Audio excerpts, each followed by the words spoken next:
Hello, everybody, and welcome back to Entrepreneurship 101. This is Module 7 Business Setup, Startup, and Growth. I am your instructor, Dr. J.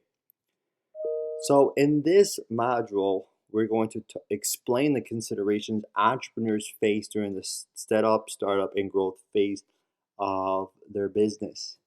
So again, just talking about what does it mean to set up, start up, and growth.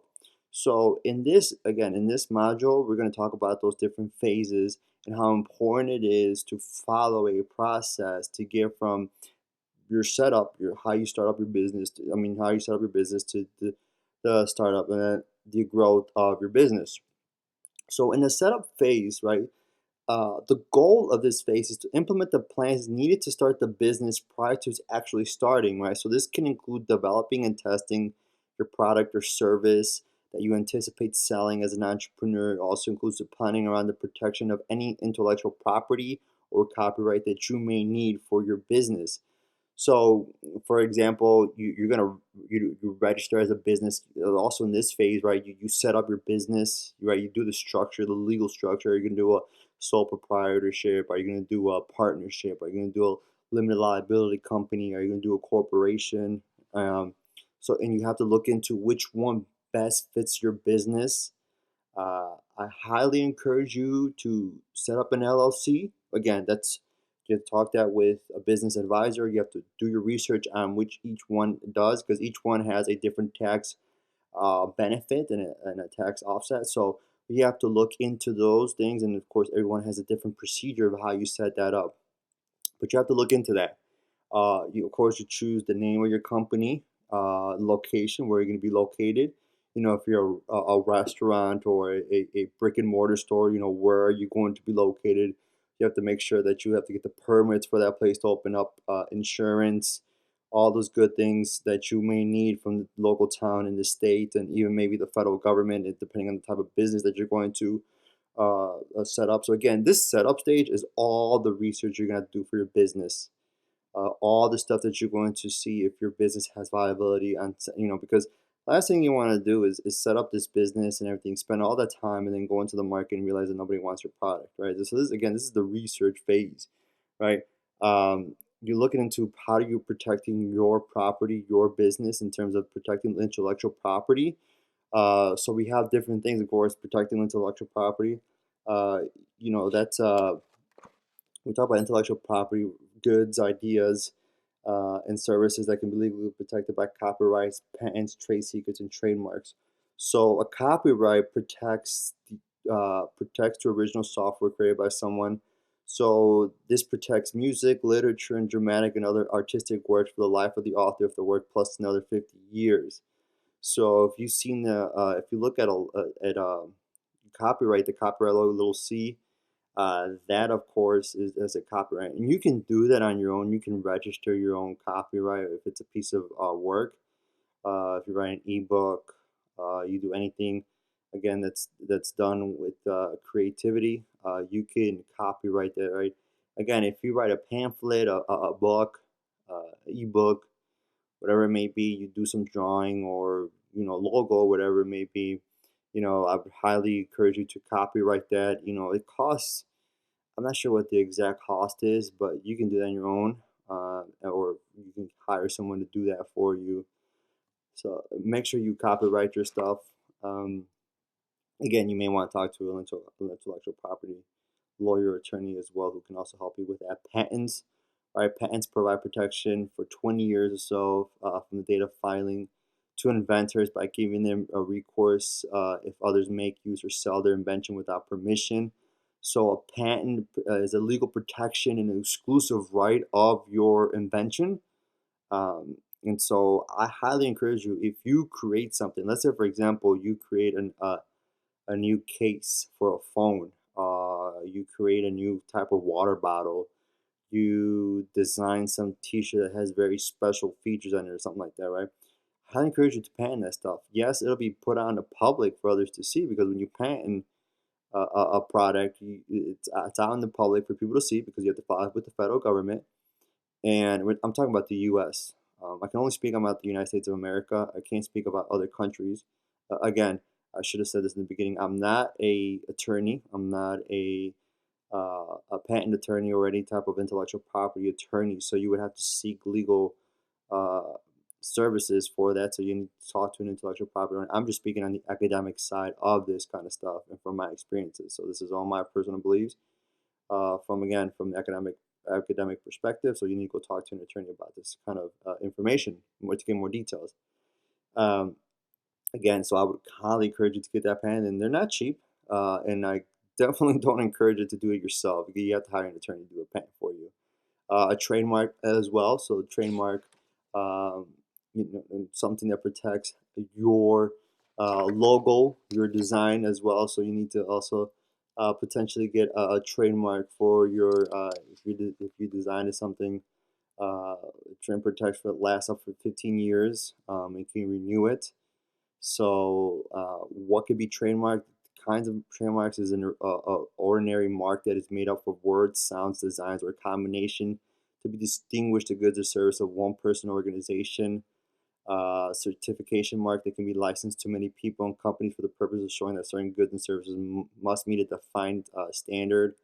So, when you trademark something, for example, like the Nike swoosh logo, right? That's trademarked. Google and in Starbucks, you see those are trademarks that you can't use that for your own personal purposes and sell it. So, for example, I could not start producing, Nike T-shirts with a Nike swoosh and say just do it. I'll get in trouble. I'll get sued up the yin yang for that. Trademark protects again words, sounds, designs, or a combination of these to distinguish the good or services of one person or organization from those of others. Have you ever heard the "Let's get ready to rumble" thing? When you say it when you say that, that's actually trademarked. The guy actually who says that "Let's get ready to rumble," he trademarked that. He makes money off that. Like he makes millions upon millions of dollars saying that phrase. So I cannot get up in public and say that, to make money. Like I'll get sued because he trademarked that. That's his trademark. So and of course that costs money as well to do any type of trademark. That of course, set up your control systems, how you're going to run the business. What's the setup of the business. Establish your relationship with suppliers. If your business, if you are running a restaurant or some type of store, retail, maybe you have to set up those relationships with the suppliers who are going to supply the things that you need for your company. And of course recruitment. You need to recruit employees to work for you. If you have a restaurant, if you have um, any other type of retail, the brick and mortar, you need to hire people to work for you. Sometimes people hire their own family members, and that's okay. But sometimes you're gonna need to hire professionals, and you have to hire people. So set up your payroll system, benefits program, offer banking arrangements, business licenses and permits. Check the zoning, right? Because there's some places where you need to be zoned in a certain location to run your business. And you have to do all that research. The last thing you want to do is have a site, put up your business, and all of a sudden realize that you need a permit to operate. Because believe me, the wherever your business is set up, people will come in to check to make sure you have the proper permits. If not, they're going to shut you down. You don't mess with the government; they will shut you down. Order business cards. Have everything set when you talk about the setup phase. When we talk about the startup phase, right, is to this goal of the startup phase is to implement the plans needed to sustain the venture from the time when it begins making sales to when the business has moved beyond the point where the entrepreneur can be surviving the business. So, for example, at the startup phase, you've already established a major consideration for the startup phase is making the needed sales to establish an adequate cash flow. At this stage, at the startup phase, you're open for business, right?